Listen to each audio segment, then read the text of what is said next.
Be right back.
Hello, welcome to Yoda Soda Creations. Guest reference or the business to CPL the recent 300th episode and second doubleheader of the year, I think. Yeah, that was my bad. Wasn't planning on having to do that, but yeah, ended up getting a cold last week. Plus, that combined with house sitting and yeah. Also, the portable monitor I brought with me decided, oh hey, gonna work once and then not again. So, yeah, I'm actually gonna be checking to see if I can't do a workaround using my VR headset. Cause yeah, actually in that case I'll have even more screens. But yeah, I need to test that out. But yeah, doubleheader week, and yeah. So weekly updatey stuff. Um, so let's see now. Right, this past week and the week before. So week before, eh, it's mostly fine. Oh, I mean, I got sick, so yeah. Uh, hard to remember really. I know I didn't really do much. Like, yeah, I didn't go to work Wednesday, Thursday, Friday, and I held off on going to help with the house sitting until Saturday, until I was not quite as stuffy, cloggy. Still a bit, but yeah. But yeah, then did that.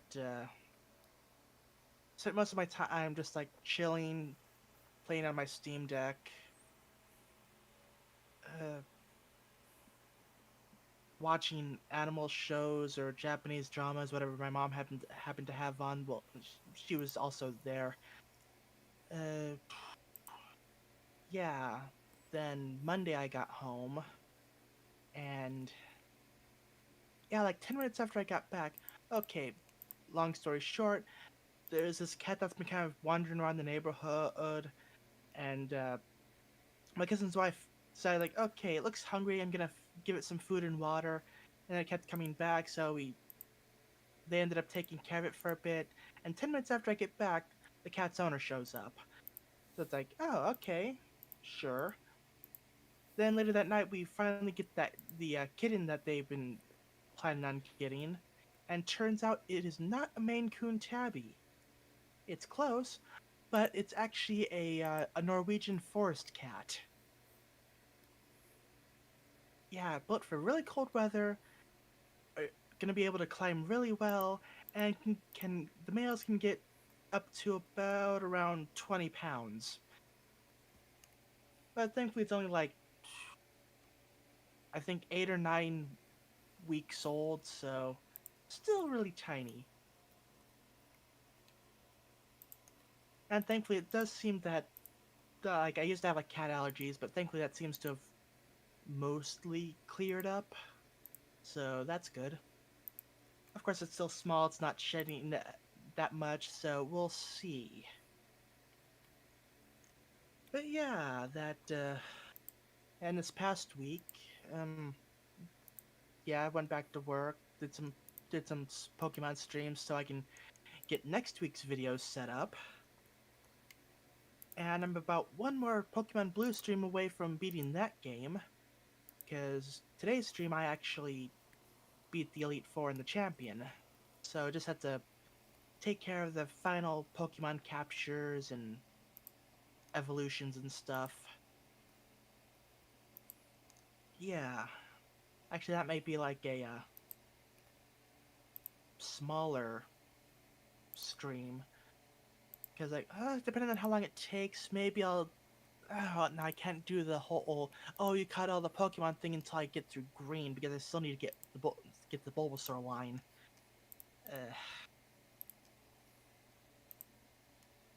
Slightly annoying,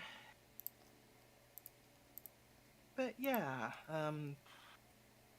Oh, also got my new 3DS XL back. Had to send it out to get a new capture card installed, and it works really well. And because it's if it's I wonder if it's because it's USB-C, but basically I can both charge it and capture footage from it at the same time. So that's really nice. Means I don't have to worry about charging it beforehand. Although I did have to deal with some slight event flag glitchiness. Long story short, when I was trying to do stuff on with emulators and the capture card on the 3DS broke the first time, things get kind of weird when you try to transfer the save back and forth, and basically I had to re-edit the code again to have to fight Giovanni at Silphco again in order to get the guy to stop blocking Sabrina's gym.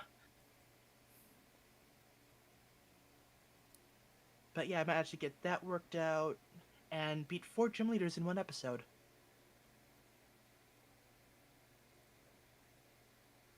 Yeah. Also tried out the new Coca-Cola Spiced, at least the zero sugar version of it. Pretty good. And I did actually watch the first episode of something that I'll be talking about later, but that's for like after the spreadsheet stuff, I think. You'll see. But yeah, it was very interesting. So, how was your like 2 weeks, or maybe the previous week today, this past week tomorrow, whatever you feel like.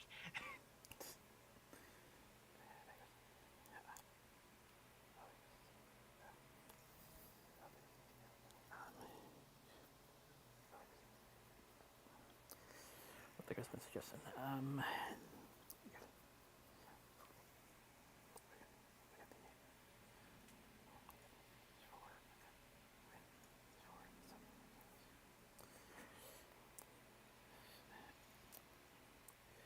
We had initial arrangements taken care of for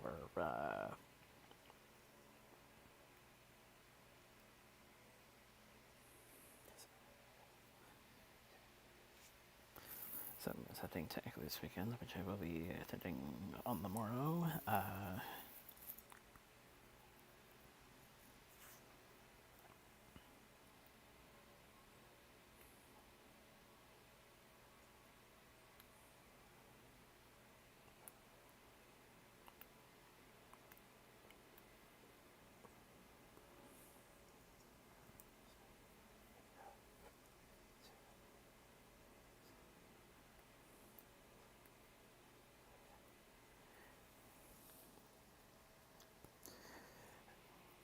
Spend the tail end about this day with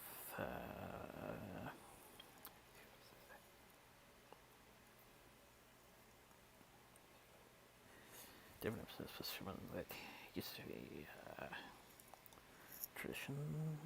One of a few others have been coming up in recent years, as well as also watching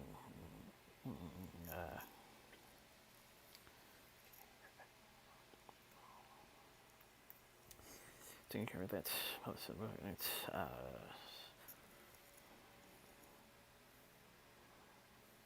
That was suggested some point earlier.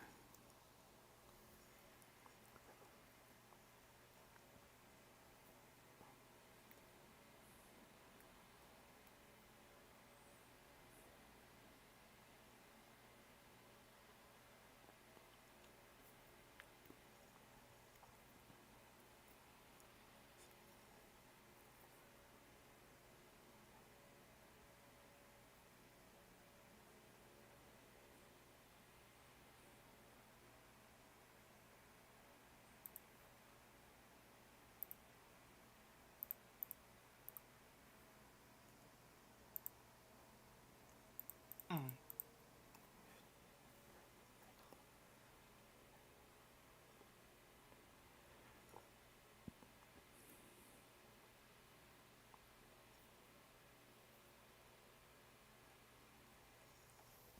So go to see it again.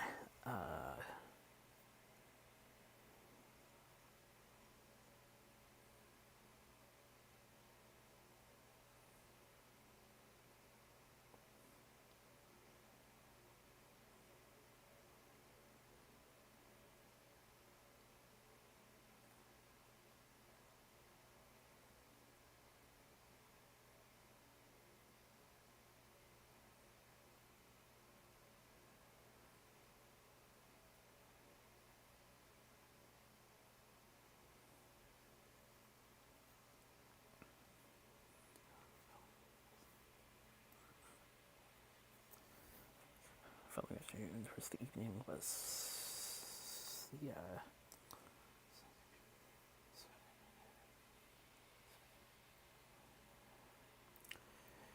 sports section at the time, and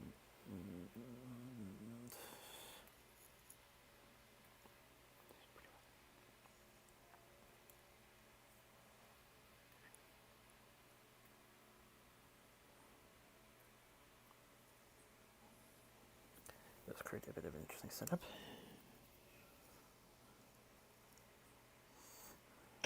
for events to come, which I will detail. Taurus.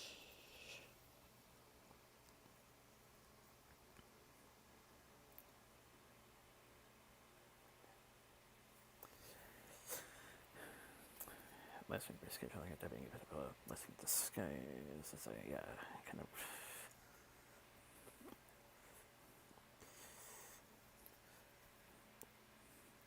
ended up one of those pressure points when I was working on the sheets. Thankfully that was lifted with the reschedule, so I was able to get that.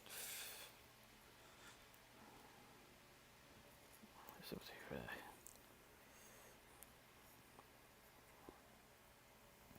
now feel this hard pressed to get that finished.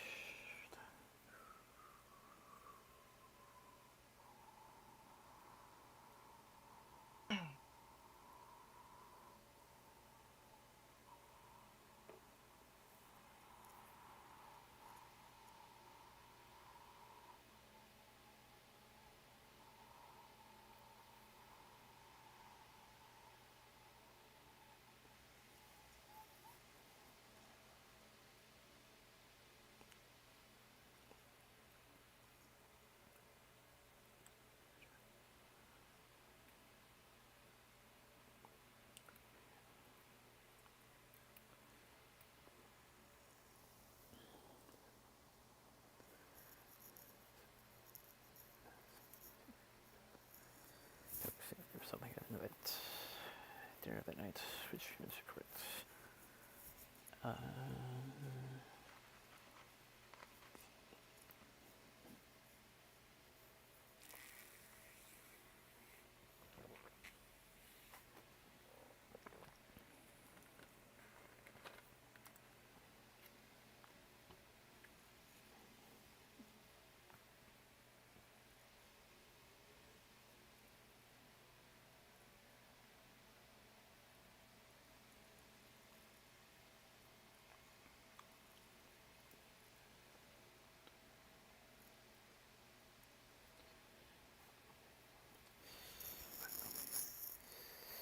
Human knowledge only accompanying for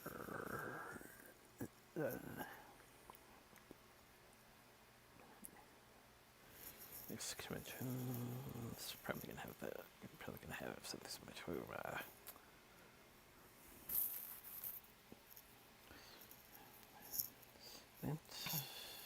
Though not quite site screened.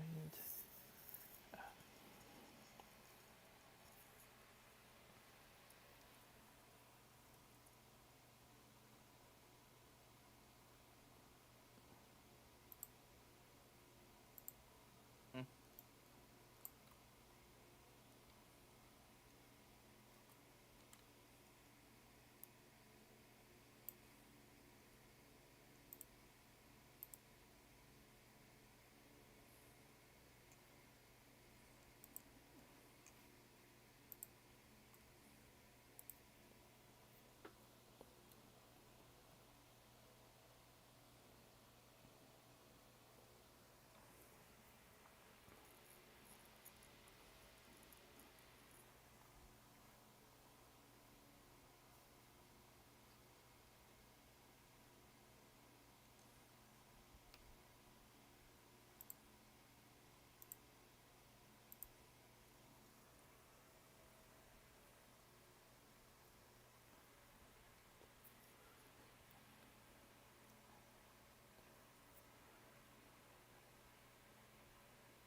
Right.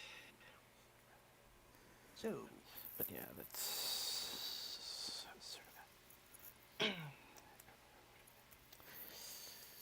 normal would have said had a situation had some situations not arise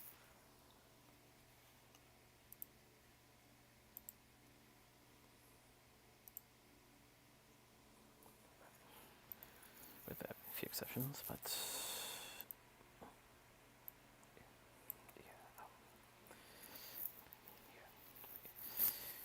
yeah, I'll get to my second part. Side B. okay.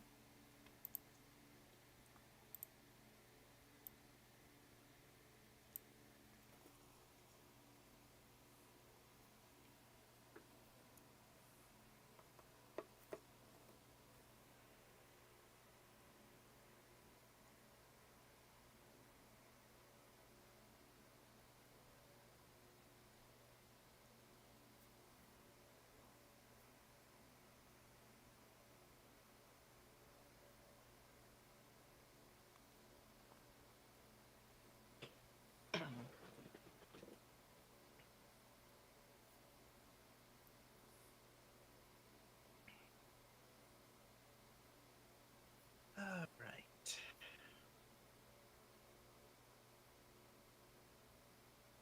So,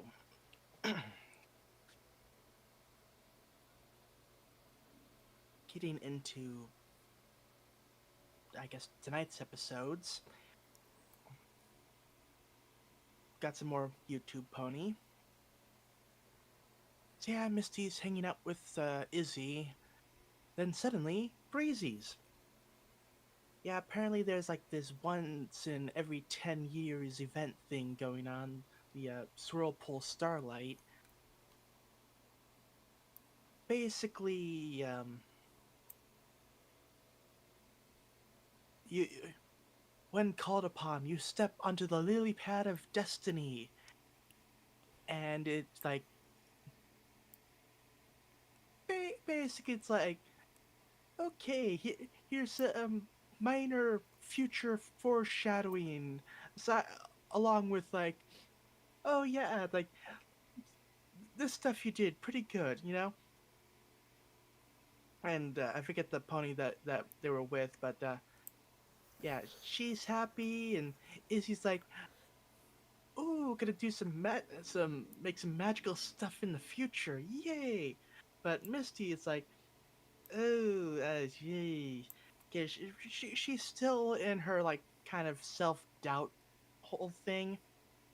So it's like, so she goes under the lily pad, and the voice of the universe is like, "Okay, yeah, that stuff you did back then." And at this point, Misty's like, Okay, yeah, I know I wasn't very good. I'm out of here. But the other two would like reassure her, like, it's fine, you'll be fine. So she goes back in, and the universe assures her that despite what she's done in the past, what she'll do in the future is like, yeah, the stuff in the past, don't worry about it. You know, it's fine. Your past is not today. I mean, I had to make the sunset reference. I mean, come on.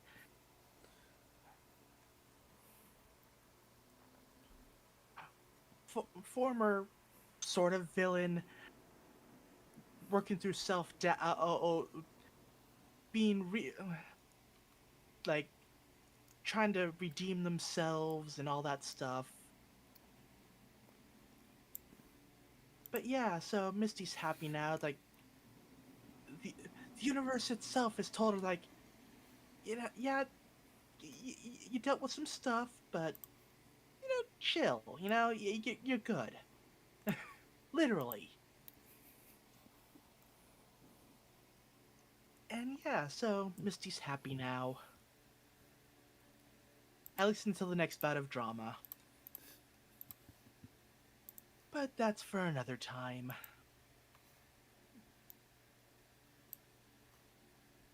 But yeah, that was a good episode. You know, yeah, I got more stuff with Misty, like as she's dealing with her past actions and how bad she feels about it.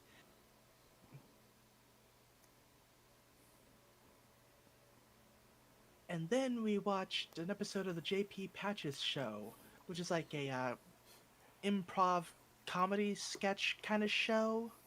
Like it was performed live. Each episode was performed live, so yeah,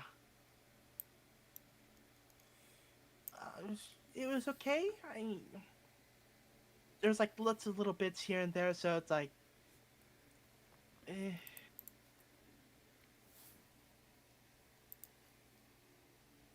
eh, um, sorry, my mind's kind of blanking out right now. uh, yeah, it was all right.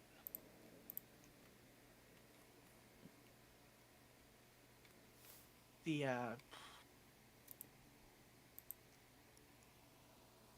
yeah, not much to really say about it. Just all right. Probably the best way to describe it from it is, you know how Speed and Stretch used to be sort of jumbled Yeah, together? yeah, And in case anyone went to know, you haven't been watching the Creepers as much as we have. yeah.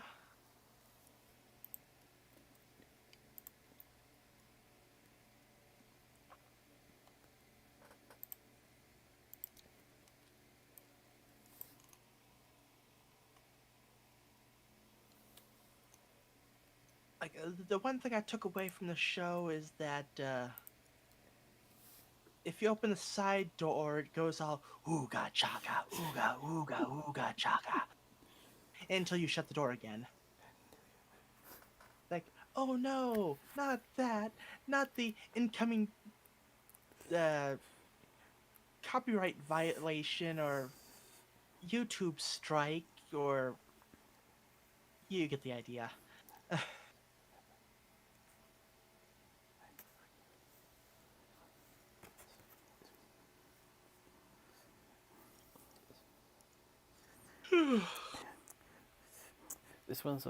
This one's a local TV thing, so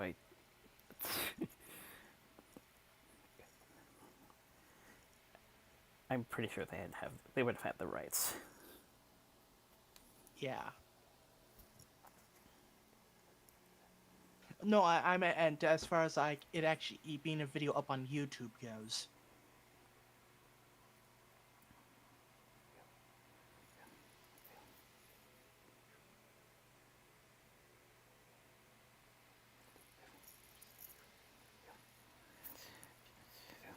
the only piece of it really, in terms of our source, was actually the closing thing. Carol Baker, go go.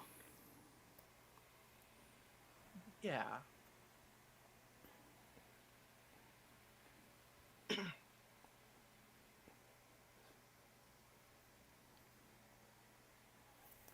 Interestingly, the writer for that was also the writer for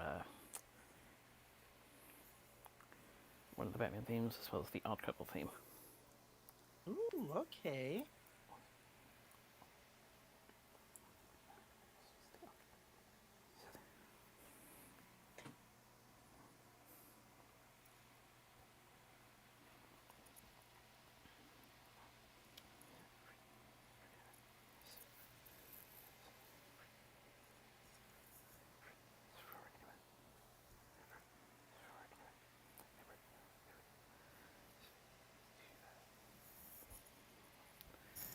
But yeah, it's like, mm, yeah, like I said, it was alright. Maybe it's because of like how old the show is, and admittedly, like, my attention span has just been kind of a little here and there today.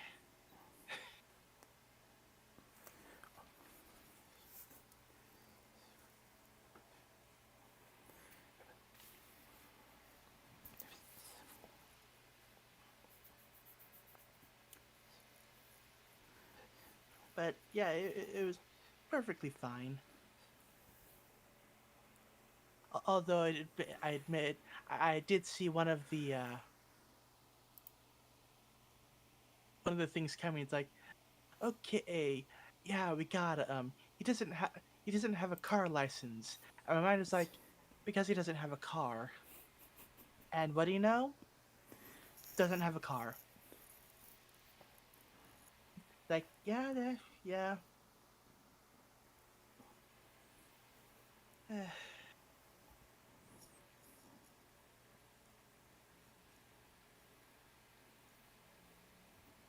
But yeah, you can definitely tell it's like one of those shows where they're just like they're winging it. Like, okay, like I said, it's an improv show, so no real like prep for it.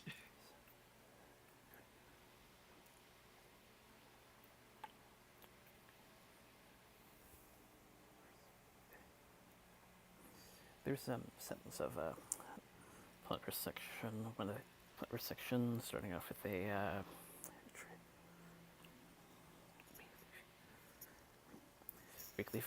weekly feeding session going RA. Uh,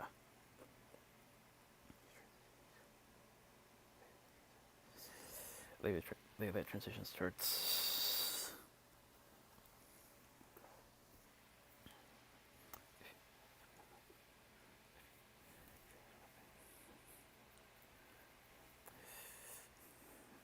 A few things involving one of the more less unpleasant characters.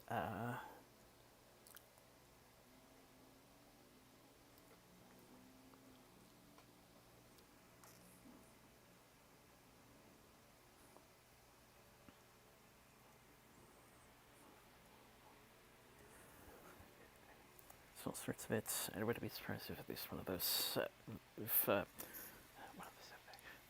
of the stuff they used to covered was taken from a certain race podcast that was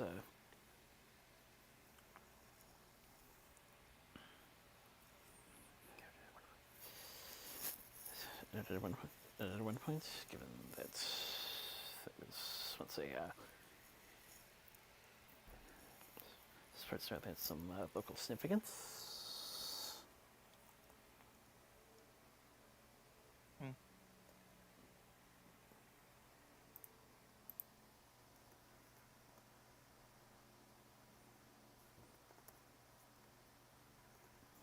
But yeah, it's like there's also a bit where it's like going over birthdays of some of the club members, mine was like, ah, yes, the birthday announcement brought to you by Smuckers. Okay, admittedly, like because of where I lived, I ended up watching a lot of the Today Show in the morning, so that may have kind of, yeah.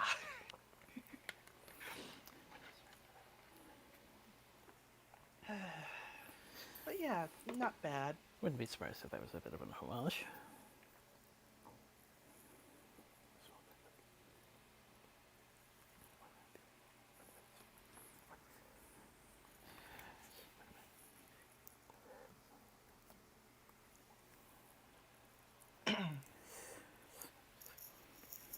One of the things in the song, which, by the way, is to the tune of the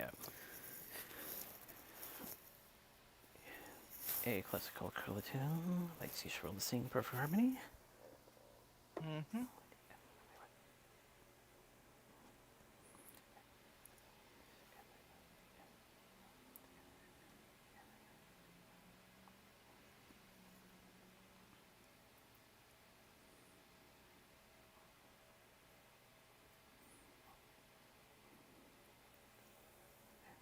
Should probably get the spreadsheet set up, or actually up on my screen.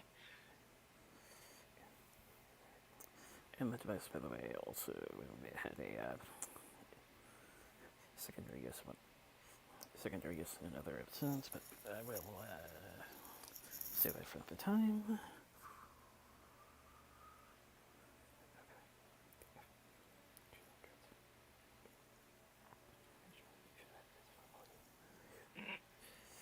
Show that to that from the game.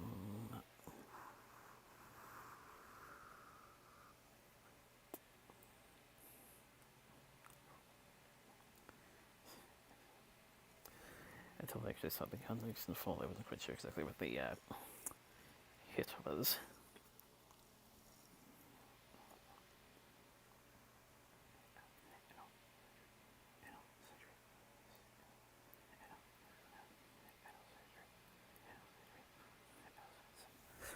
Also, at some point during the first part,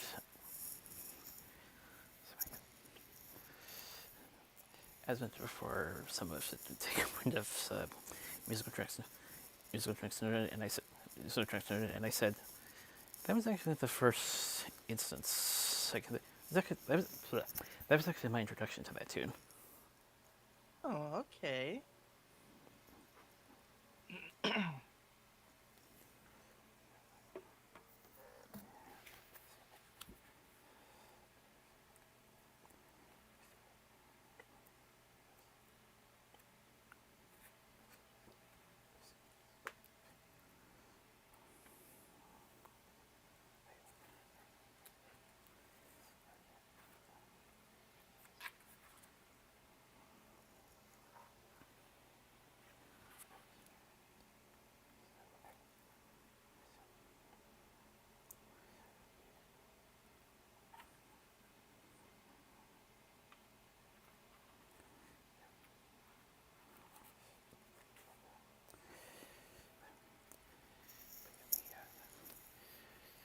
This part of my family has a bit of a long history of it. Long history of this, so I guess it makes sense they would eventually pass it down somewhat.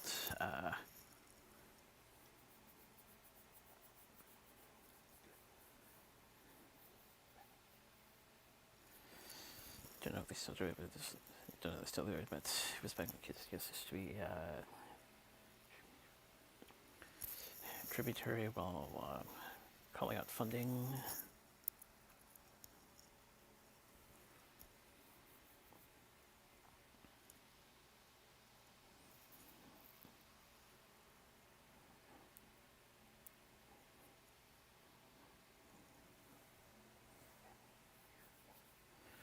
And there's at least two of these, which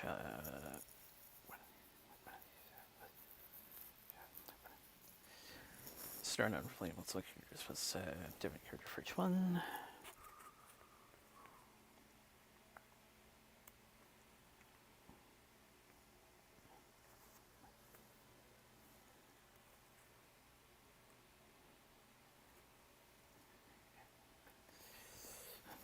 And since recording the first one, things have developed.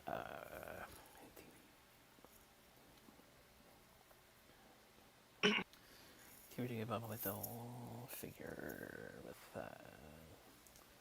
just the arm and head articulation. Actually created a scoring points with an actual patch.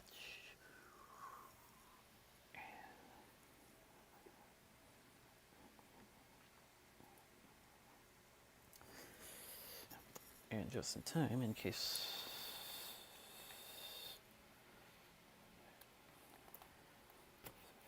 certain things didn't happen.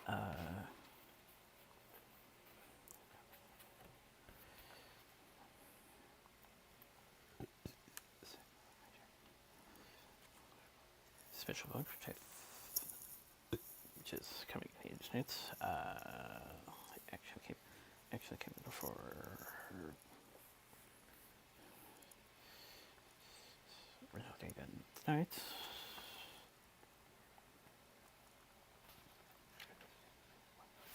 Quite nice to at least I've got one signature in person.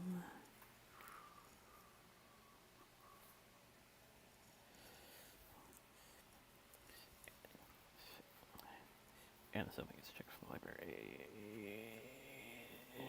back in the day.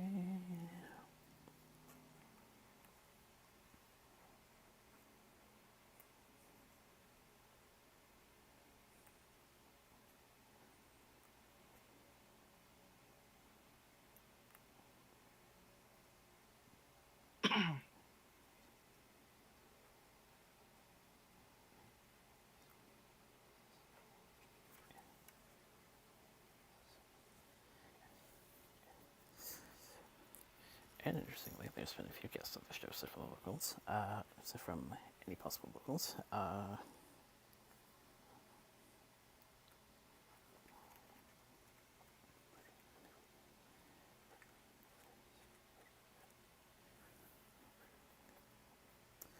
Burt Ward from the original Batman show, Debbie Reynolds,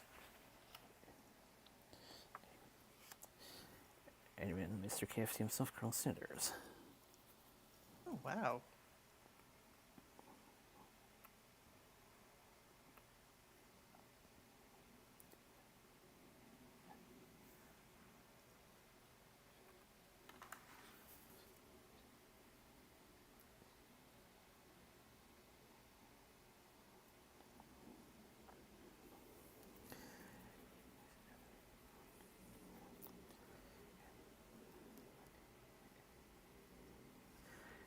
And thankfully they paid tribute to their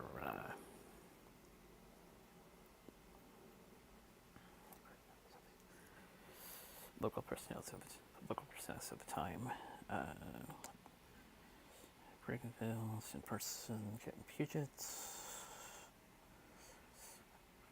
Wanda, and even the director of this show had his own. Nightmare Theater as the Count.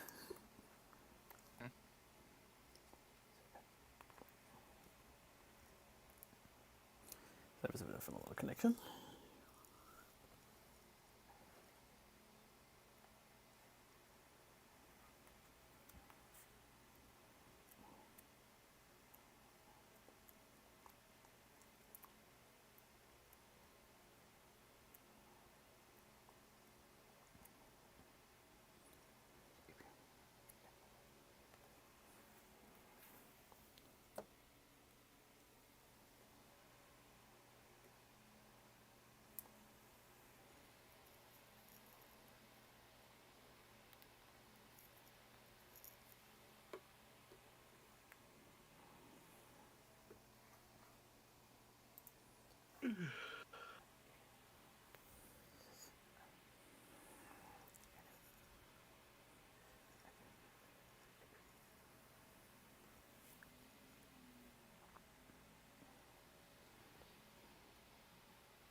Okay.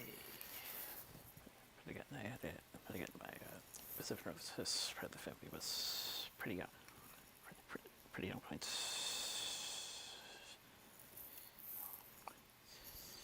During his which was the late 50s to 90s, proximity of the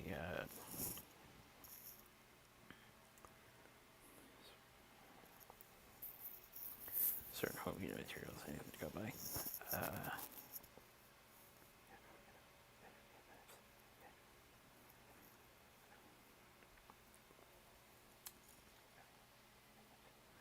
Actually, couldn't have said when we said this. The two ignorance.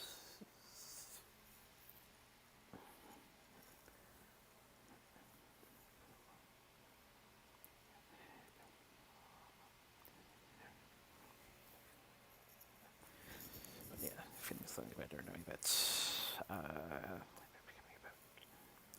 they're becoming just a bit more accessible, even if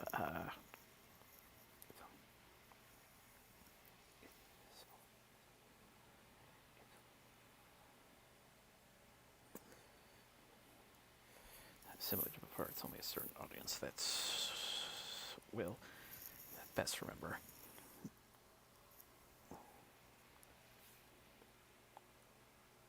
I,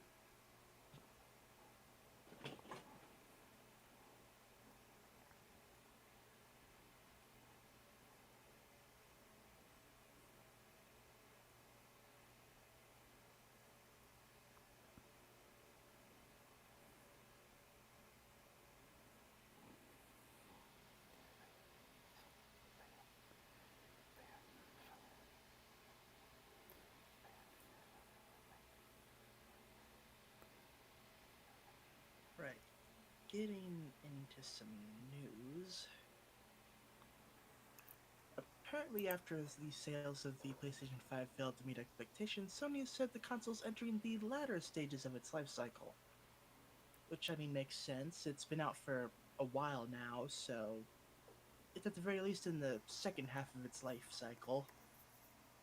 Probably would have helped if, like, 90% of its game library wasn't like ported to everything else. I mean, okay, on one hand, it's great that I'm able to play so many of those games on PC. On the other hand, kind of takes away the incentive to actually buy games for the PS5.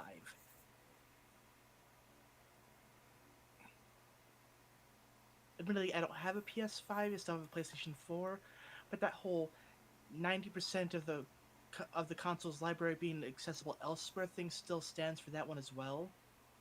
I think the only games left on the PS4 that I can't get elsewhere, I think, is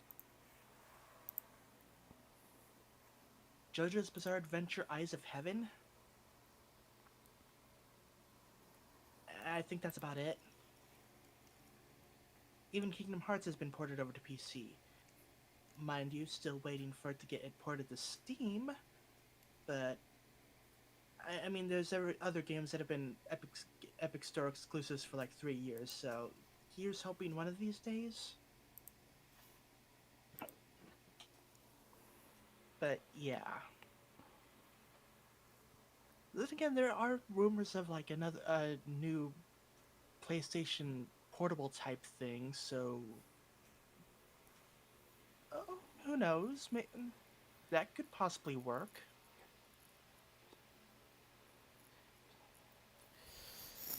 Here's hoping they learned the lessons of the original PSP as well as Vita.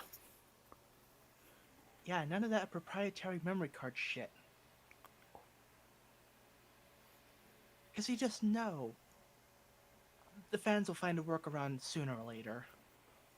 Hell, I have an SD card to Vita thing, basically adding a memory card to the game card slot.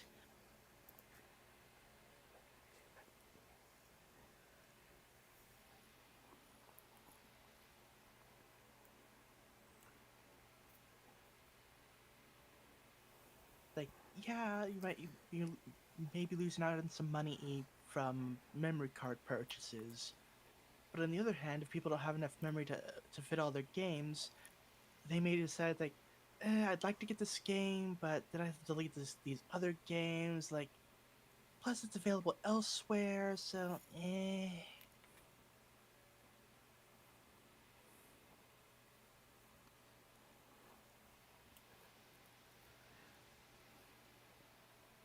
Embracer canceled 29 unannounced games between July and December.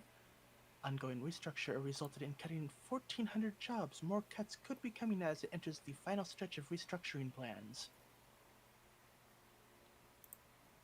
Of course, Embracer says it's looking out for its shareholders. Quote, our overruling principle is to always maximize shareholder value in any given situation.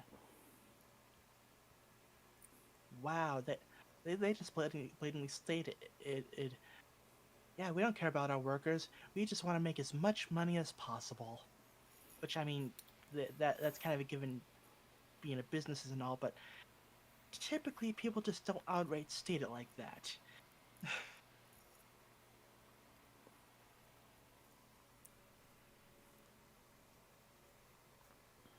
Palworld Dev outlines an anti-cheat plan, but admits it's struggling to keep up with the cheaters. Given that they weren't expecting to get as many players as they did, that's understandable. They were struggling to keep up with the regular players. Like, oh crap, we have how many players? The servers are costing how much?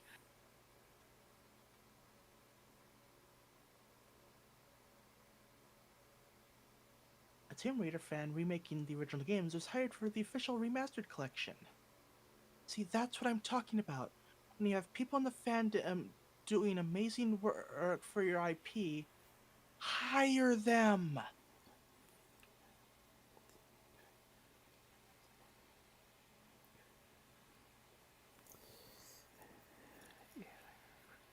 Masahiro Sakurai says his work on Super Smash Bros. Ultimate is now done.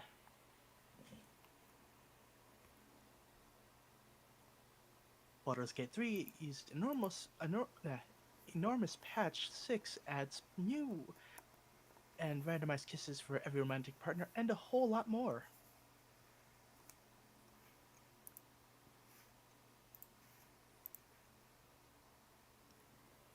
Avatar The Last Airbender is getting the multiplayer fighting game. Yeah, I can kind of see that.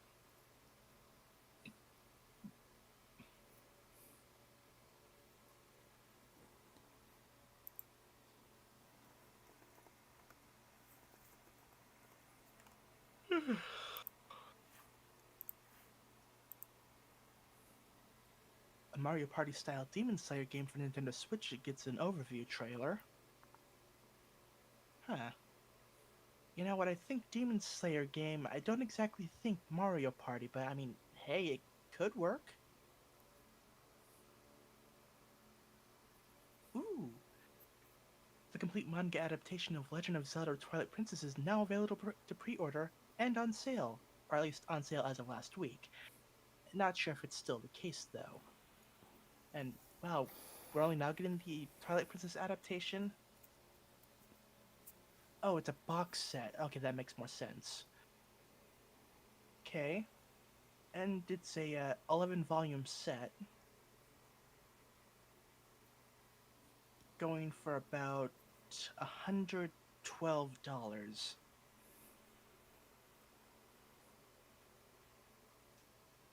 Mind you, the manga adaptations aren't like one-to-one adaptations of the game. They take their own liberties with their story, so you get something that's slightly bit different.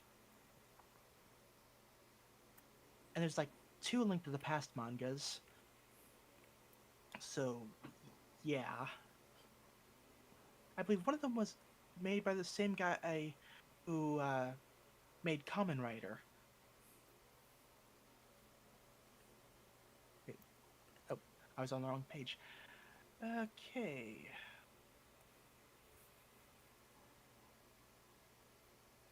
The Earth Defense Force 6 Western launch has been delayed to the summer. That's unfortunate. But again, I probably won't buy it till it's on sale anyway, so... Still might buy it, though.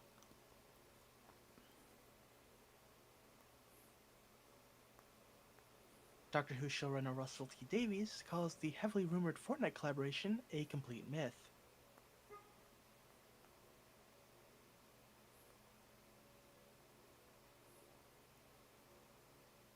After over 5 years of support, the developers of Dead Cells are finally moving on. This has left one former employee, one of the original designers, a bit upset. Which, I mean, to be fair, it's been 5 years, over 5 years, so I mean, it makes sense that they want to move on to something else. Although, if they really wanted to go off on a high note, maybe. Wait, does it have mod support? Let me check. Dead Cells. Oh, Workshop. Okay. Dead Cells does have Workshop support. Okay, never mind.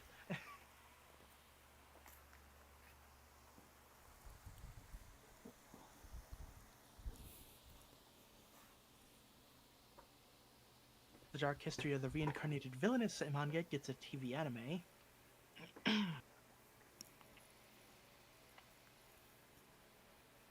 Crunchyroll will be streaming the second Sword Art Online progressive film, and if you don't know what that is, basically the original Sword Art Online, along with the light novel, basically skipped from like 4-1 all the way to like the final four they faced, because it was part of a whole short story thing going on, and like the kind of fillery episodes of the first season was actually based on like the second or third, basically a series of short stories.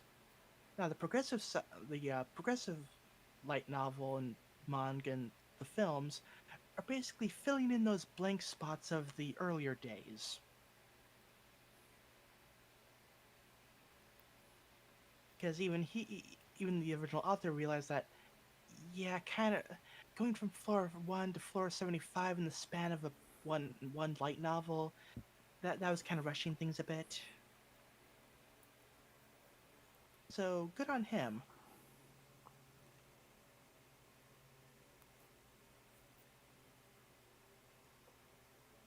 Ooh, Justin Savakis' video production company, Media OCD, acquires Animego. Okay, how will that... eh, okay, apparently they're still gonna work on the Kickstarter project, so that's good. Ah, that's why the husband and wife duo who own and operate Animego are planning on slowly easing into retirement, so okay, that's understandable.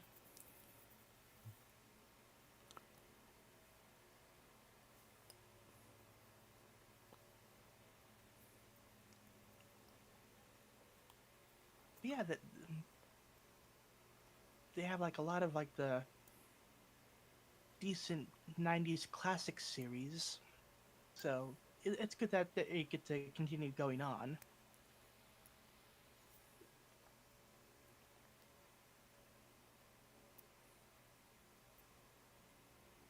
Oh. The 27th Detective Conan film's trailer reveals the theme song by Aiko.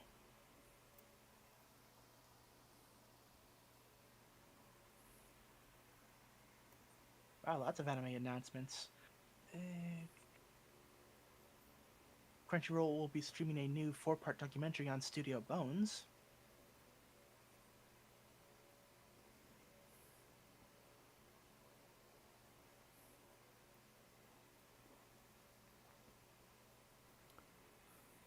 Gintama Anime's Courtesan of the Nation arc also gets a compilation screening. Also gets some compilation screenings in June. Love Live Superstar Anime Season 3 slated for October.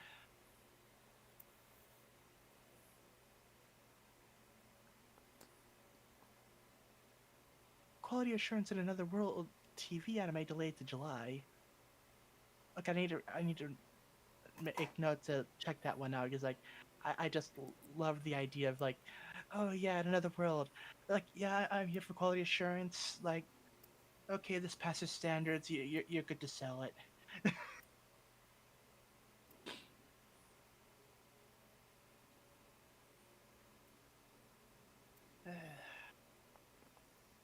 There's a Deep Rock Galactic Pony mod.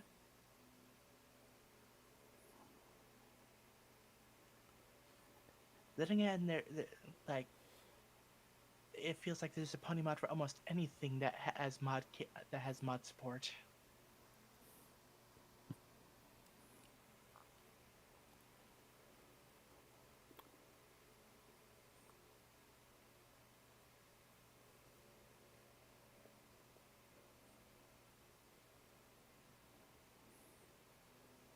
Okay, starting March 30th, all of Ruby Volume 9 will be on Rooster Teeth free to watch and rewatch.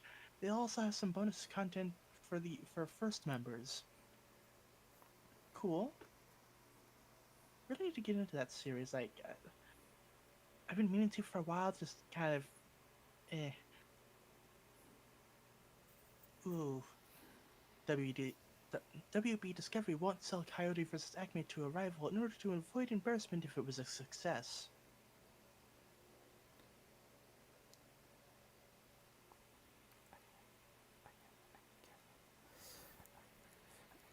Again, I can kind of understand the IP protection, but still. Yeah.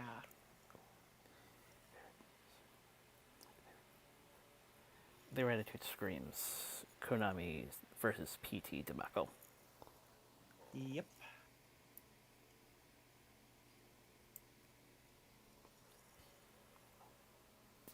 Ian McDiarmid defends Palpatine's return in The Rise of Skywalker. Quote, "He always had a plan B," he tells Empire. "Every single evil act in all of Star Wars is down to that character," he says. "That's strangely satisfying." Yeah, but it also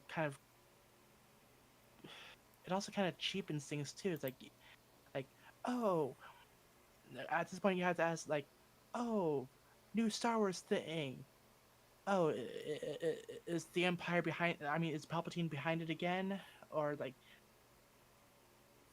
who's like who's gonna who can say if oh darn plans aren't working out? Well, bring Palpatine back again, because that's the box they've opened with this one.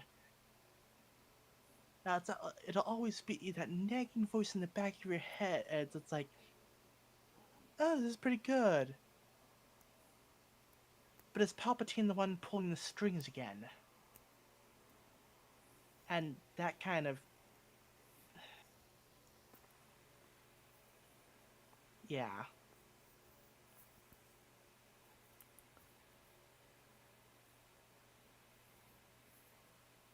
Alia Brown reveals she will play Maria in Sonic 3.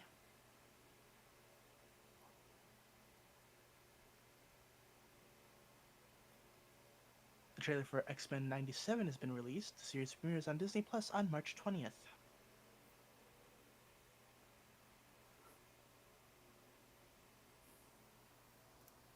Paramount Global is shutting down Nickelodeon's subscription-based Noggin app and has laid off its entire team.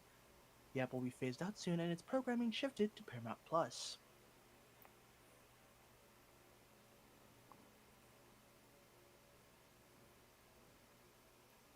A new Valentine's Day poster for the Garfield movie has been revealed. The film releases in theaters on May 24th.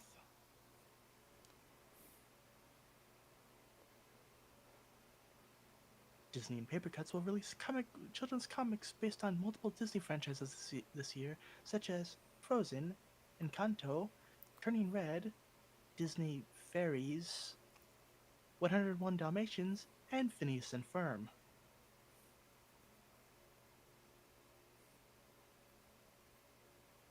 Dragon Ball Z Kai will return on Toonami on February 24th, replacing IGPX.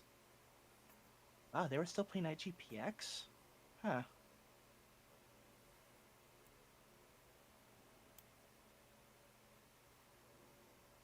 The full version of SpongeBob SquarePants performing Sweet Victory has been released. Got a new teaser for Kung Fu Panda 4. The film releases in theaters on March 8th.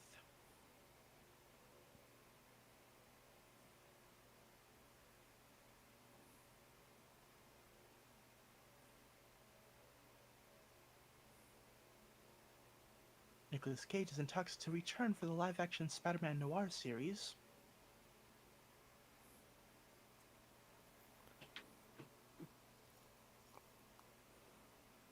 The writer's room for the Silk series has been scrapped except for showrunner Angela Kang. The show will have a creative overhaul and refocus to a more male-skewing audience. Because of course, the less... no, wait, Silk, that... uh,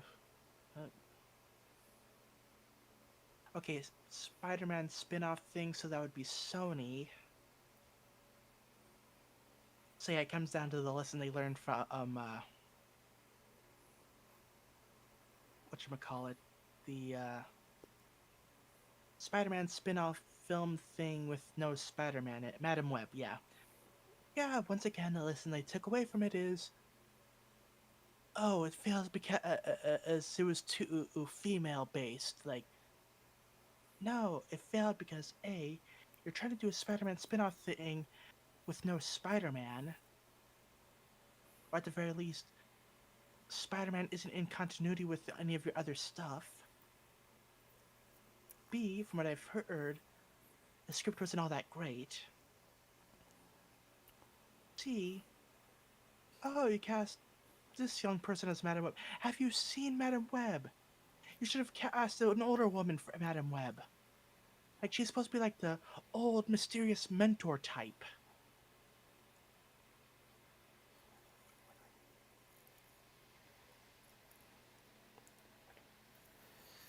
Why do I feel a repeat of the female Ghostbusters? Yeah.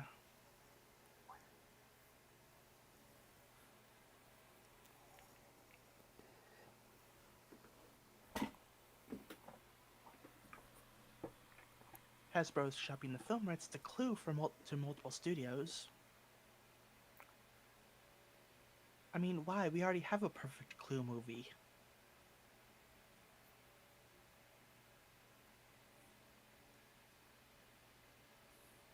With multiple endings and everything.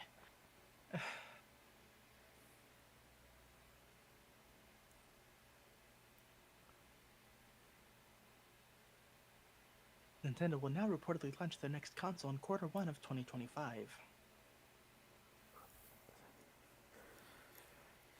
Question, was that theatrical? Madam Web? Clue. Oh, Clue. Yeah. Because if I recall correctly, the film had multiple endings, and depending on which theater you went to, you'd see a different ending. Because... Yeah, this was back in the day.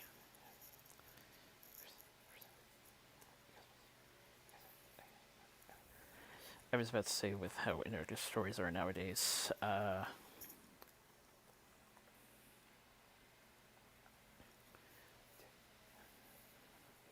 Yeah. But yeah, the Clue movie with Tim Curry.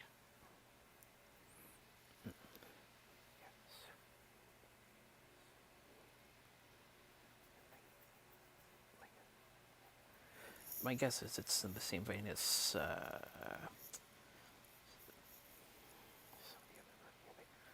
some of the other properties they've revived over the years. Like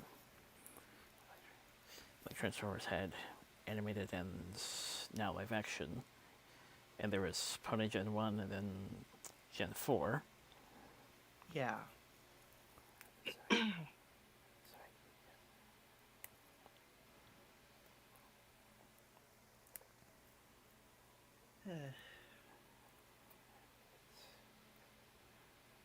So, apparently Paramount and Comcast have held early talks about potentially combining Paramount Plus and Peacock into one service.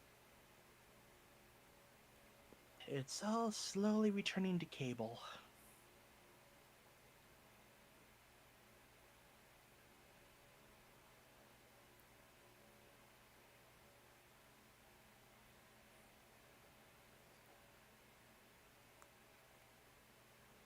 Barbara Broccoli says, quote, nothing is happening yet with the new James Bond movie.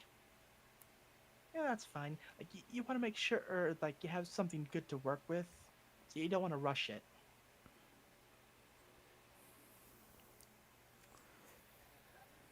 There are hopes for a Madam Web sequel, says producer. Quote, hopefully the audience is going to embrace us enough to be able to make the next story. spoiler, the audience did not embrace them enough. In fact, I believe it's basically the worst superhero film so far as box office goes. I think. Let me double check, but I believe that's what I've heard.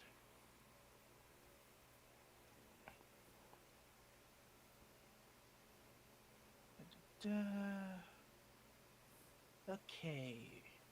Grossed 56.8 million worldwide.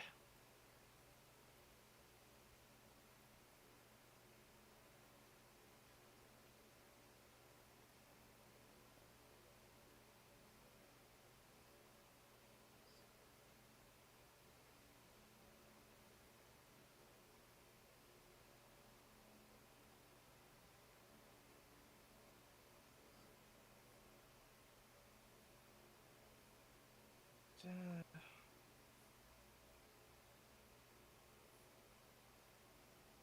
yeah, did not go over well.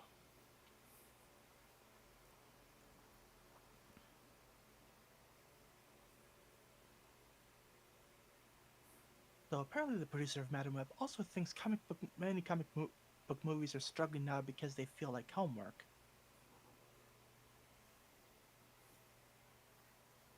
I mean, on one hand, kind of, but on the other hand, after Endgame, they basically wiped the slate clean. Basically, yeah. Now it's primarily new characters, so it's like a decent jumping on point. But then, of course, COVID happened, which kind of screwed things around, so they've been kind of stumbling a bit, admittedly.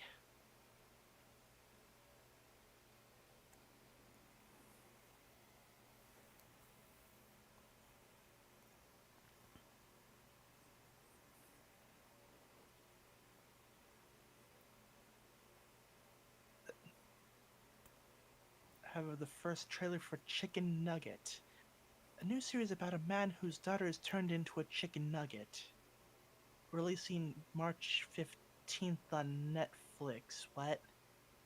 I. What?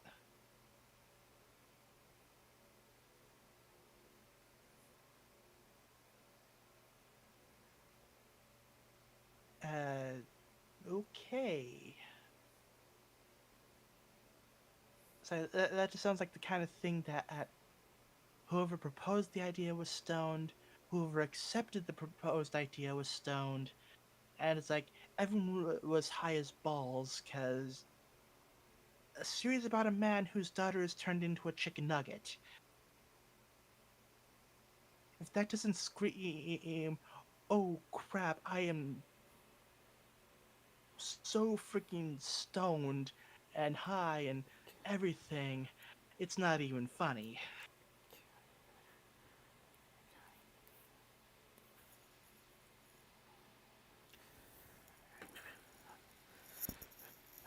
Kind of a twist on something we've seen before, sort of, with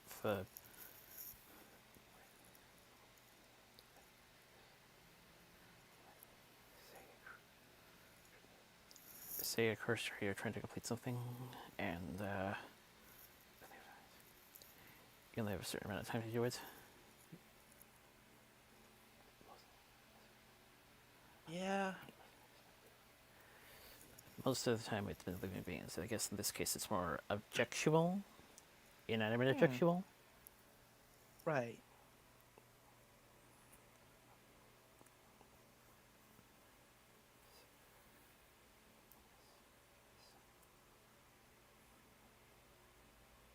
Oh, the cast of Fantastic Four has been revealed.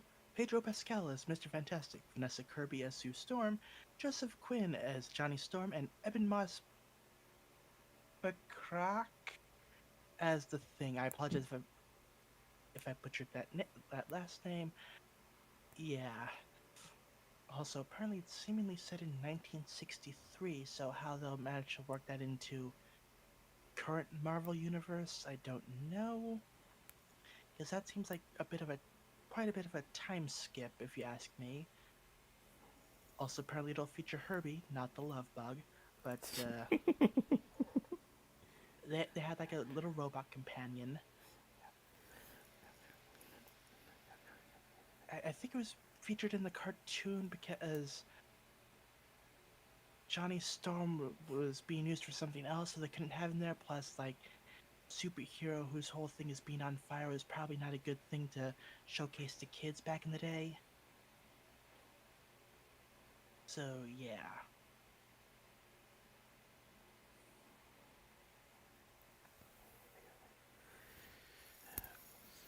Well, if they got away with Captain America being in the 40s, I suppose there's a way.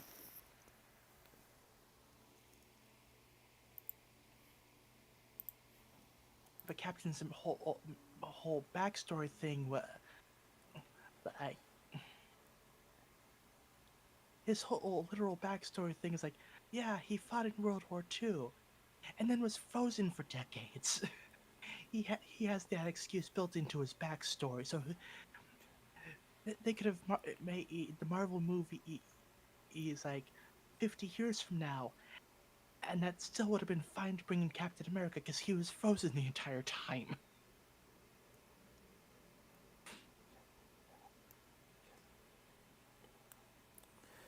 Just saying there are directors that have managed to get the look down. Right.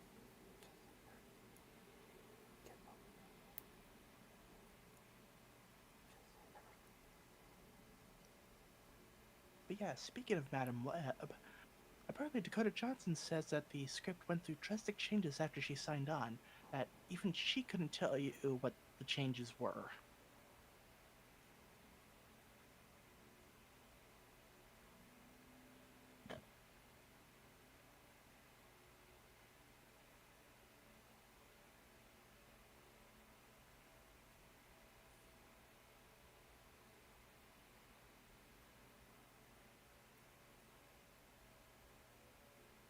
Amy Pascal had this to say on a potential live-action Miles Morales film. Someday, not until we make 2 more movies. Chris Miller clarified that Amy Pascal is referring to Beyond the Spider-Verse and Tom Holland's Spider-Man 4 as the 2 more movies.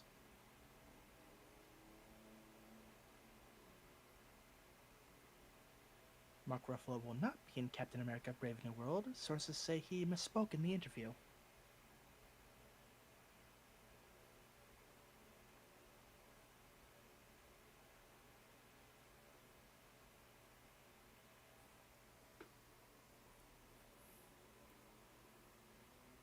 Prime Video is being sued by consumers who say it's deceptive to have to pay $3 extra after advertising their service as commercial-free for years. Subscribers must now pay extra to get something they already paid for. Yeah, that's actually a fairly good point.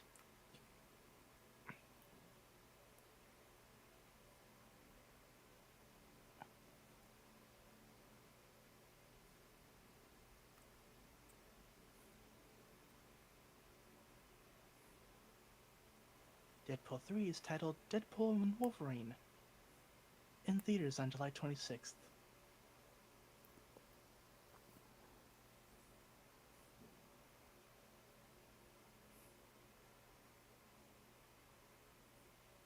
Okay, list of teasers released at the Super Bowl. Wicked, Twisters, Knuckles, Deadpool 3, Inside Out 2, The Fall Guy, Monkey Man, and Kingdom of the Planet of the Apes.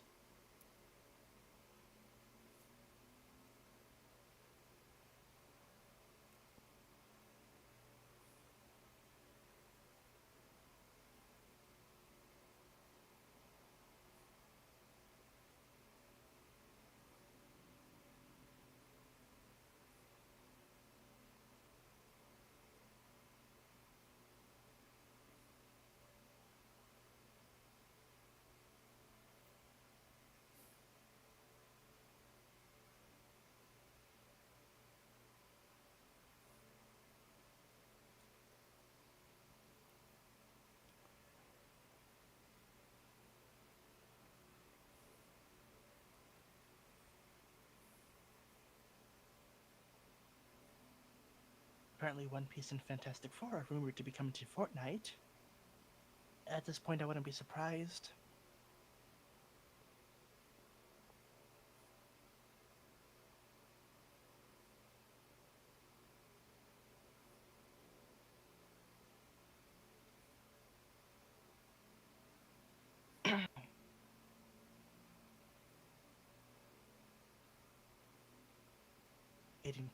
Hayden Christensen says kids thankfully forget the scene where he killed the younglings when he meets them.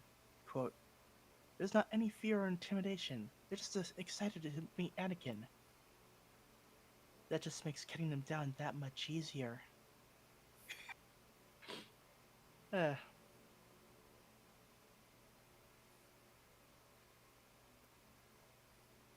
Zombies 4 is in the works. Meg Donnelly and Milo Manheim will reprise their roles. What was Zombies 1 through 3? Like, yeah.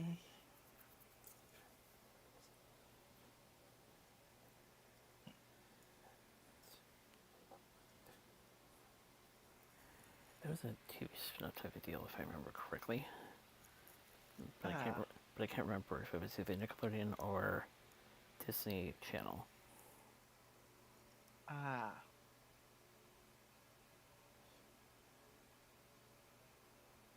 The Lego Dune Atreides Royal Ornithopter is now on sale. The set includes 1,369 pieces and 8 minifigures. It costs 0 mat and it's a 0-2 flying artifact. Oh wait, that's just the regular Ornithopter. Never mind.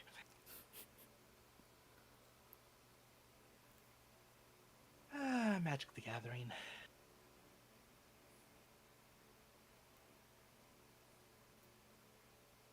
Yada yada yada. Super Bowl stuff.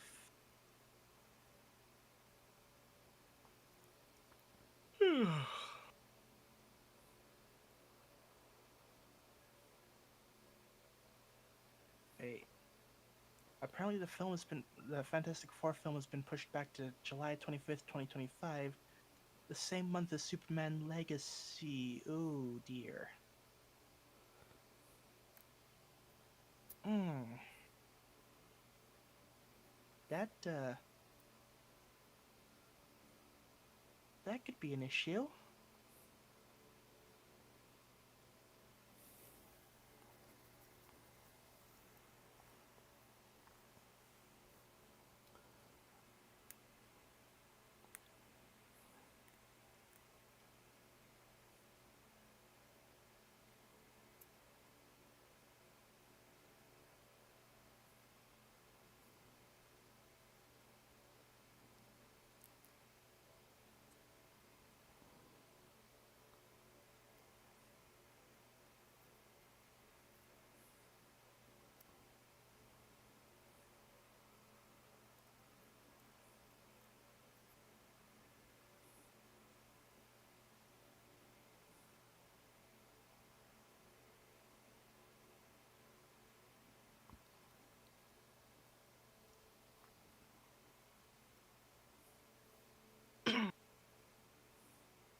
Ew.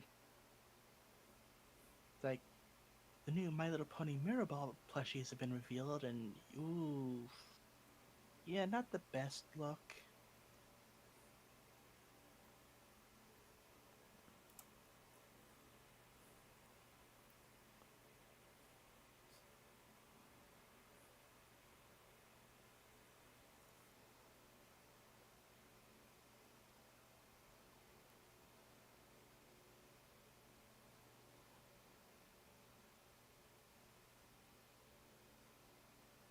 Dungeons and Dragons announces an updated core rulebook. Announced the updated core rulebook release dates, but not all of them arrive in 2024.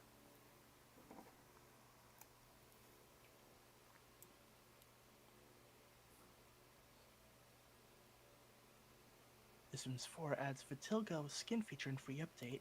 And if you don't know what that is, basically, You know Michael Jackson, he had that whole thing where like his skin tone started lightening up over the years. Basically that.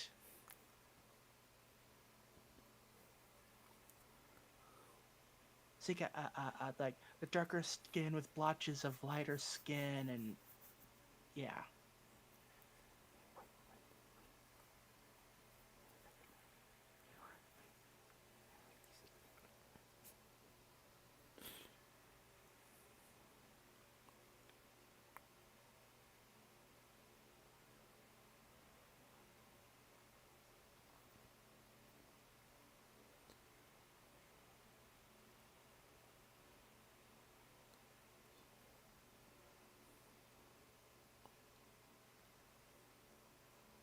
Microsoft is bringing some Xbox exclusive games to PlayStation 5 and Nintendo Switch. 4 games are on the way, but Microsoft isn't officially naming them yet.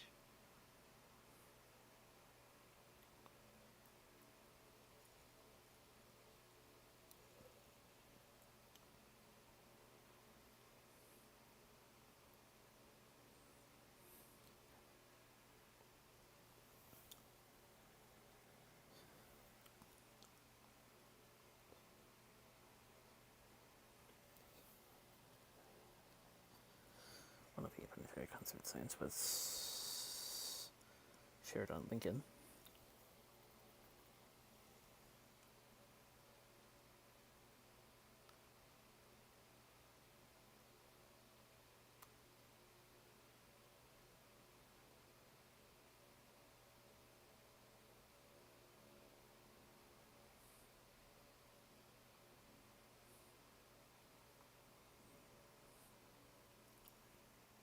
Yeah.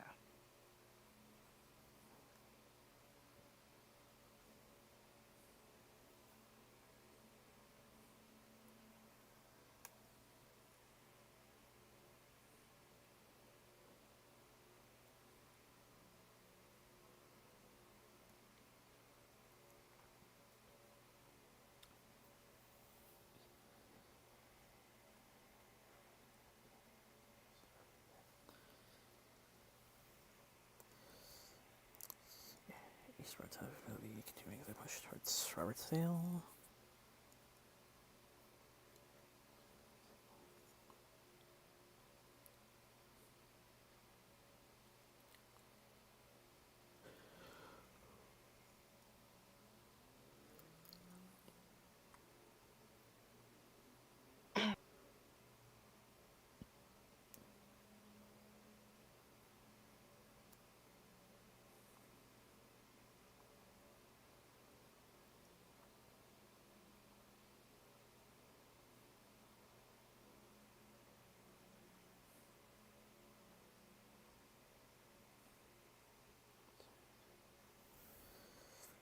So I'm trying to get here to Trailway once.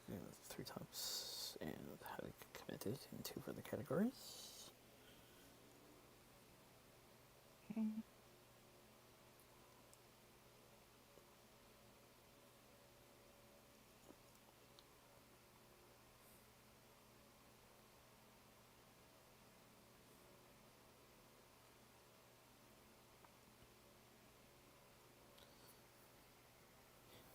Seating sales machine.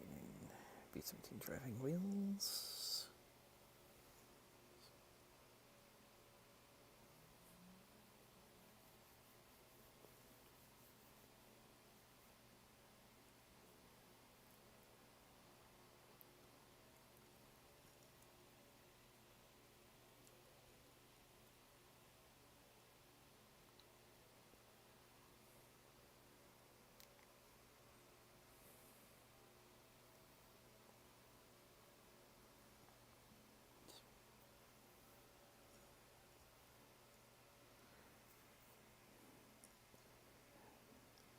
Silver Valley Street Diesel Festival in May to see the first visit of Freightliner Class 70.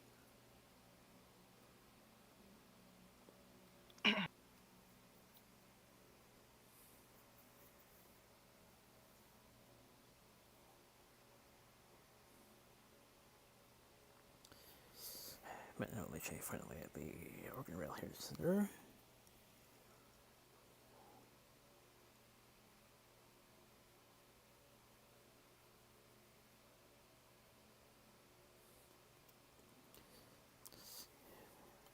Return Friends for Potomac.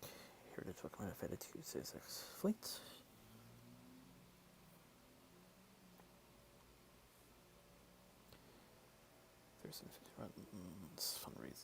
Fundraising for full PTC installation.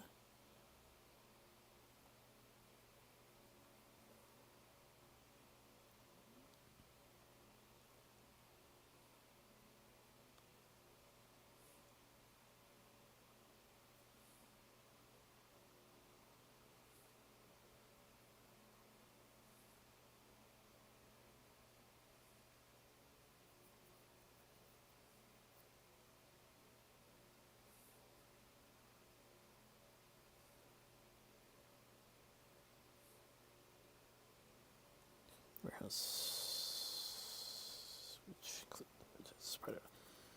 purchased from equipment at Orange Blossom Cannonball Headage auction.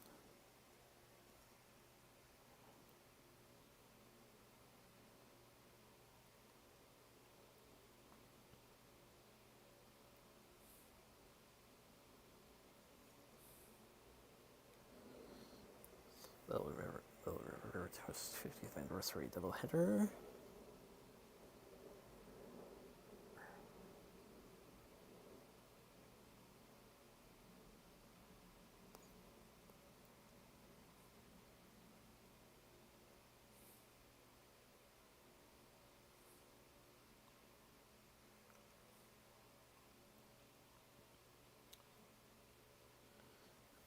SC 227 Wilson River receives some work out of the piss here. Should be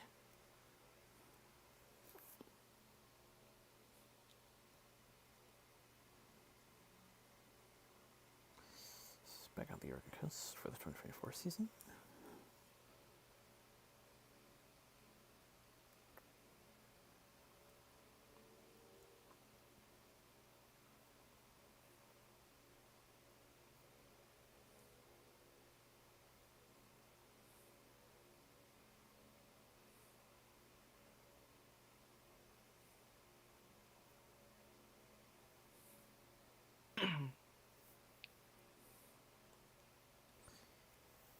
First ever KDA months for Myersville, Pennsylvania.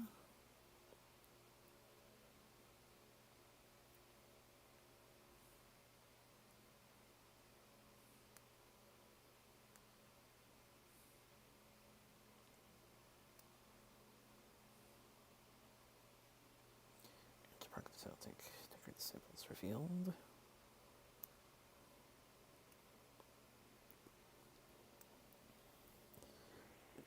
It's officially 20 years since Gans Snuggle Passenger between Adelaide and Darwin.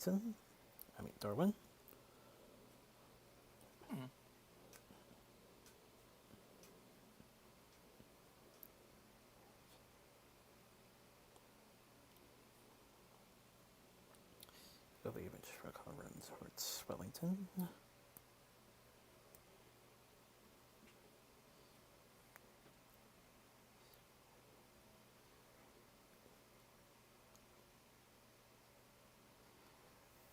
Frankie Muniz, after years of celebrity racing, Adrian Rodale stepping up to higher form in the Xfinity Series.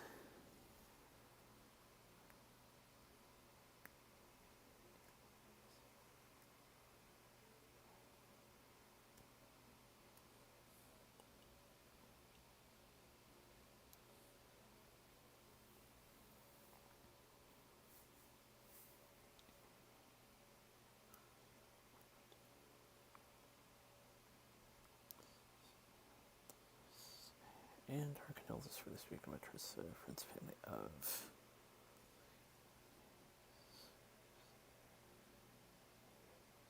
Palmieri, 2080 Ultimates, William Post, Pop Tarts,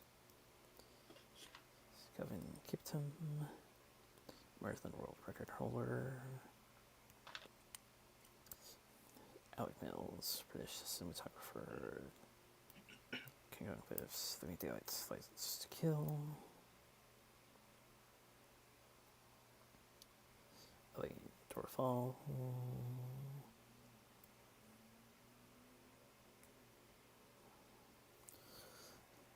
Foreign voice for Sylvester Stallone and Disney Pete.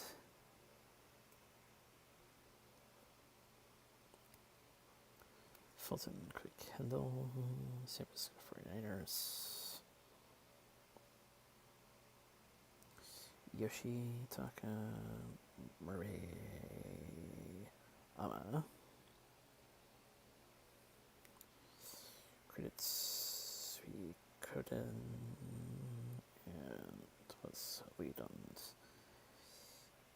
Yuden Chronicle.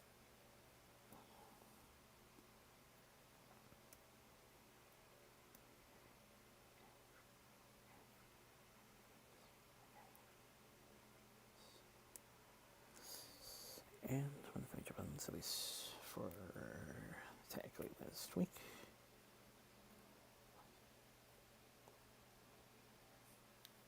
Jim Hedeker, longtime Model Railroad editor, Model Railroader editor, Ohio Southern creator, founder.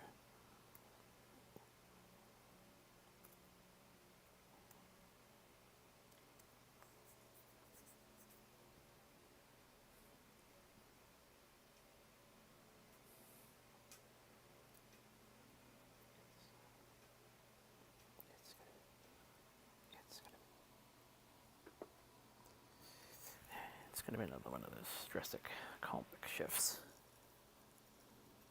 Yep.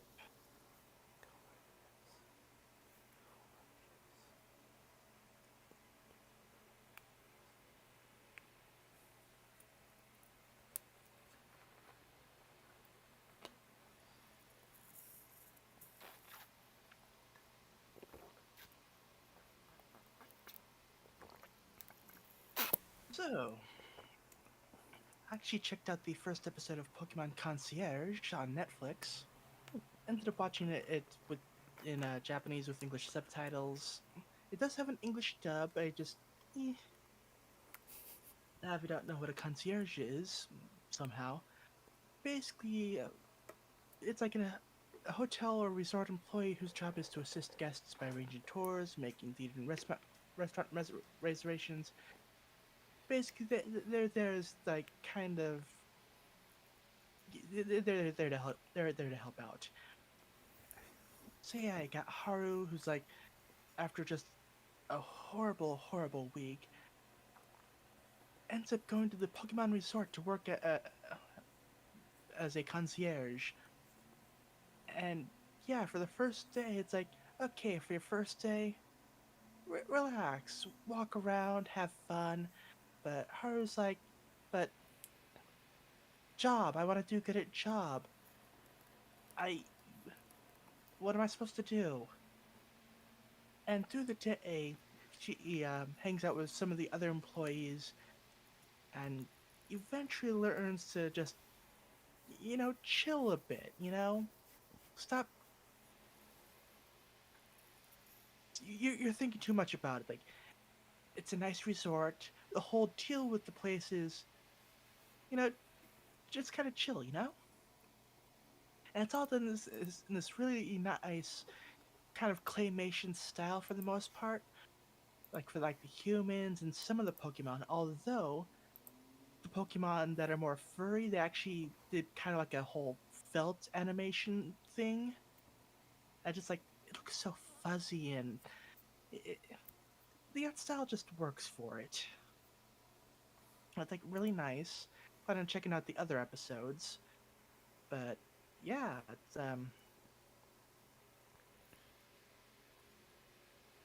yeah. Before the first episode, and she's basically she just has one task. Okay, for your job, you just have to wear this thing and one other thing.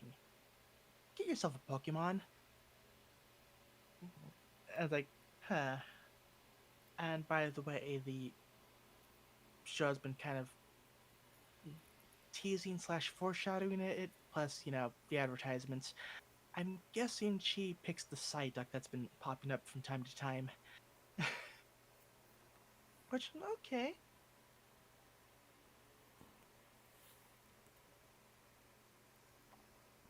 But yeah. Let's see now. Okay, what Pokemon do I remember seeing? I remember Metagross, Mudkip, Wooper, Dragonite, Psyduck. Huh, a lot of early gen Pokemon, now that I think about it. Then again, with the whole island resort thing, I wouldn't be surprised if it was in the Hoenn region. Because they got that whole 7 out of 10 too much water thing going on.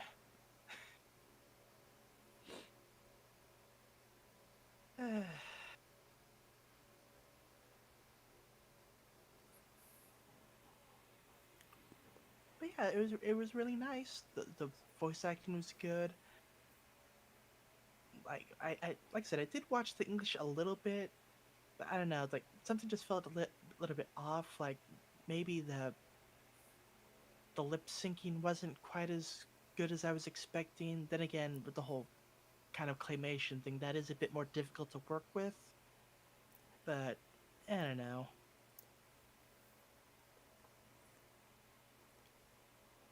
just personal preference. But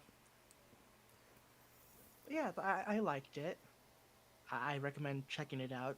The episodes are only like 20 minutes each, so not too much of a time investment. And there's only 4 episodes so far. I forget if it was announced this week or last week, but apparently there's going to be more episodes, so yay!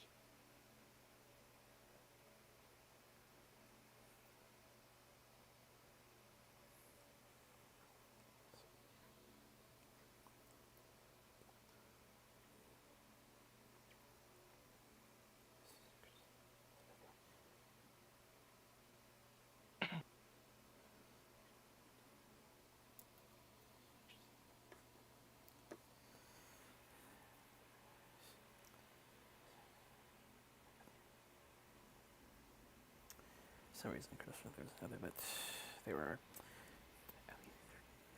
at least 3 places I know where I've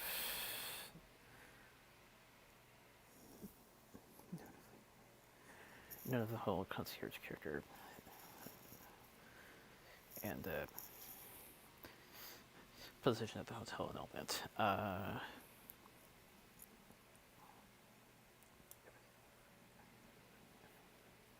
I remember one from at least at Christmas time. Uh,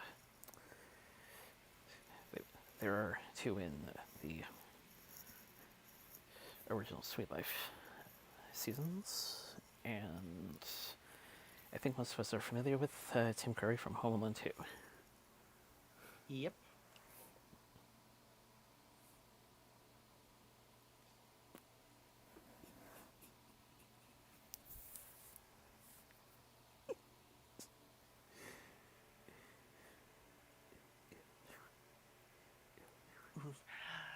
I'm actually on the Pokemon Concierge wiki page, and at the bottom it's like, oh yeah, Pokemon video games, and like has the listings for each generation, and every generation has at least one Pokemon that has their own page, except Gen 5. Gen 5 does not have like an exclusive Pokemon on that premiered there that has their own page. Like Gen 6 has Greninja and oddly enough Klefki. Gen 7 has Popplio and Mimikyu, which makes sense. 8 had Sabo, Wooloo, and fossil Pokemon. Oh, the Gen 8 fossils. Oh yeah, because they were kind of like weird mishmashes. Oops, we accidentally the fossils.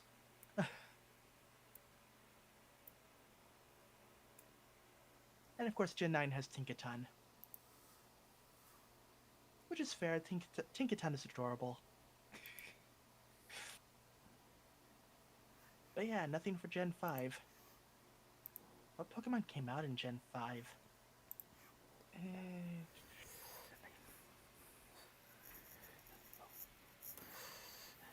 I think if I got this correctly, Deerling and Snowsbuck were a couple standouts in my opinion. oh, right, the Elemental Monkeys were there too.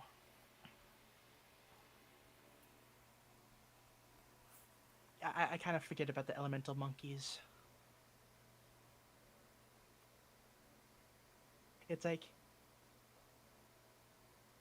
Mom, I want a starter Pokemon. Dear, we have starter Pokemon at home. Starter Pokemon at home. I mean, they do have the whole water, fire, grass thing going on, but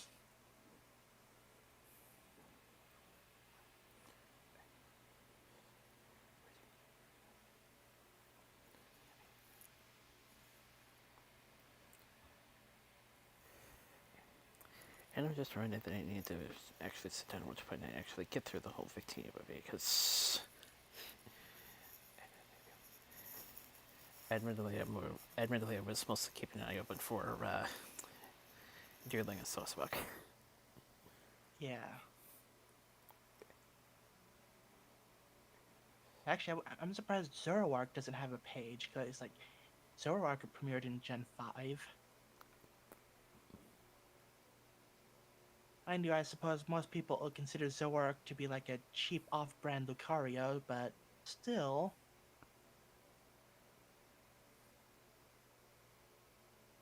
Other than that, so far going through the list, Gen 5 doesn't really have anything that really stands out.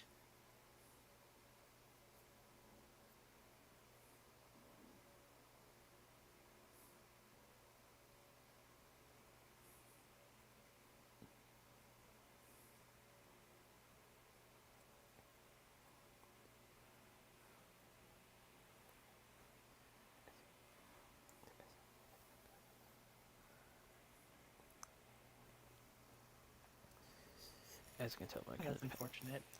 as you can tell, that kind of depends on which designs catch your eye the most. Yeah.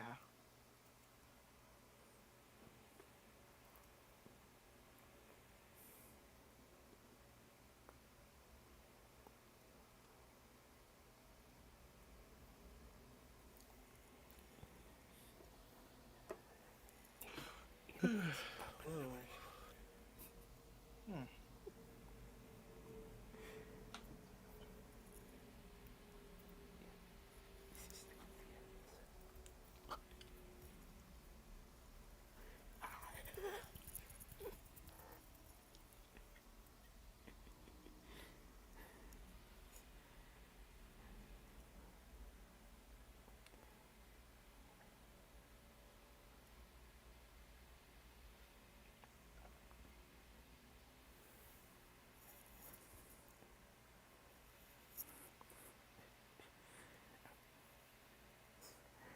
I'm glad he's still doing live appearances and voiceover work, but it's kind of a pity that's all we're gonna get out of Tim Curry nowadays. Yeah.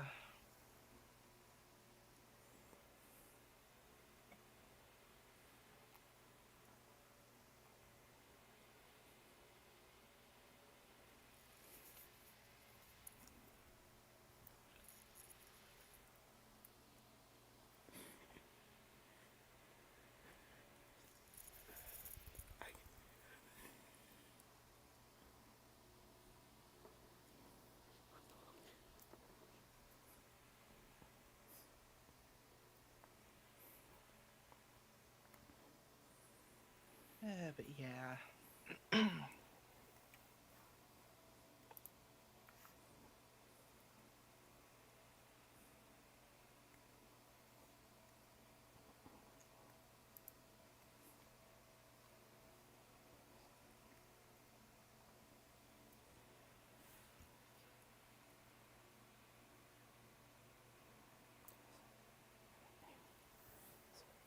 If I had more time, I would have watched maybe another episode, but yeah, I woke up late and had to deal with some stuff around here. Then I did the stream, and I was actually supposed to do some video editing today, but that kind of fell through.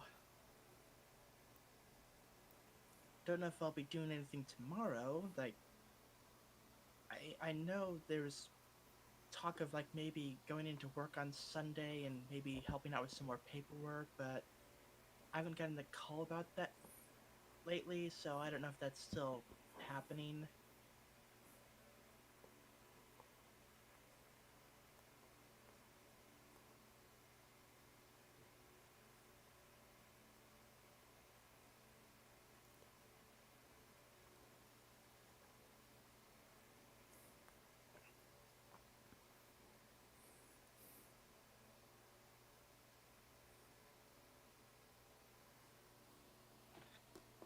And then Monday, it's like, oh yeah, I have to help take the dog to the vet. Then I have then I have to wait a few hours to get my hair cut, and then it's like I have to wait around to help get the dog back in the car after the vet visit. And uh, although I may actually be able to get my Nintendo 64 and or Sega Genesis while I'm there, so plus side there. Then I guess Tuesday I'm helping them take stuff to the dump, so yeah.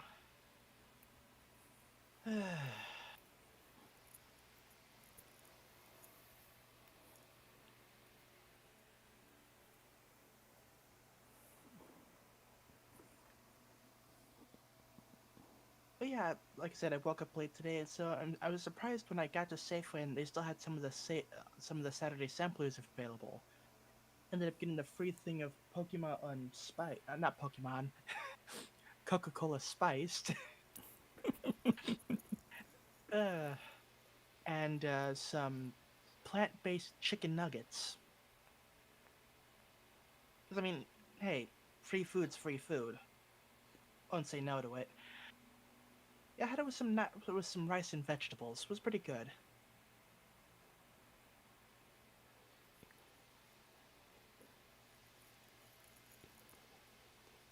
Uh,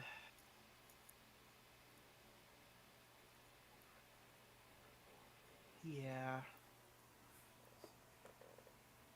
Yeah, normally for like the whole news thing, I would have gone to the usual website, but yeah, that stuff is all on this week now, and now that we're like, oh, this posted about last week, but it's still getting comments, so it's being pushed upwards, or oh, this is a thing from like a year ago, but there's an update on it. It's like, wait, what? So in cases like that, it's like I don't even bother.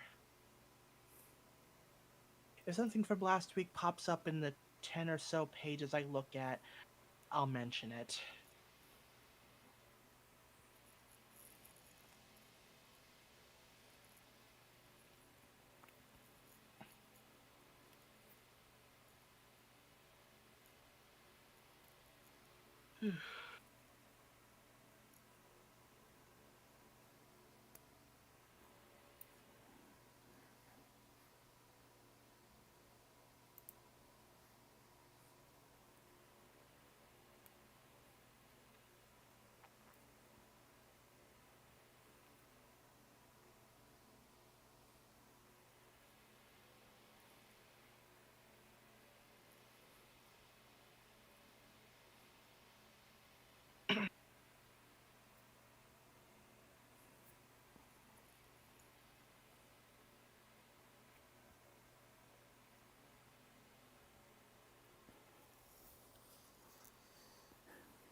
Well, gonna get things to take care of on top of tomorrow's happenings. Hopefully, I'll be able to work on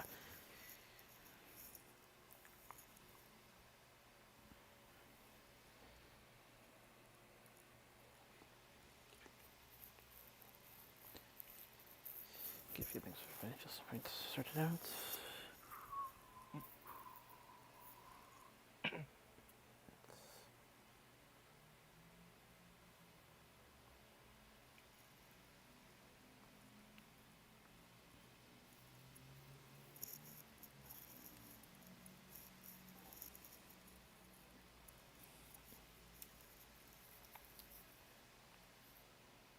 Yeah.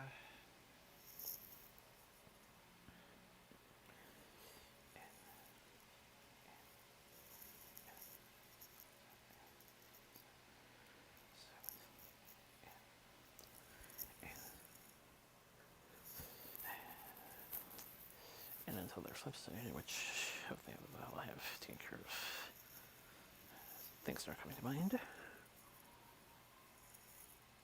Stay Mm-hmm. safe, stay well, get the next good pray, and hopefully we will see you on the flip side. Take care.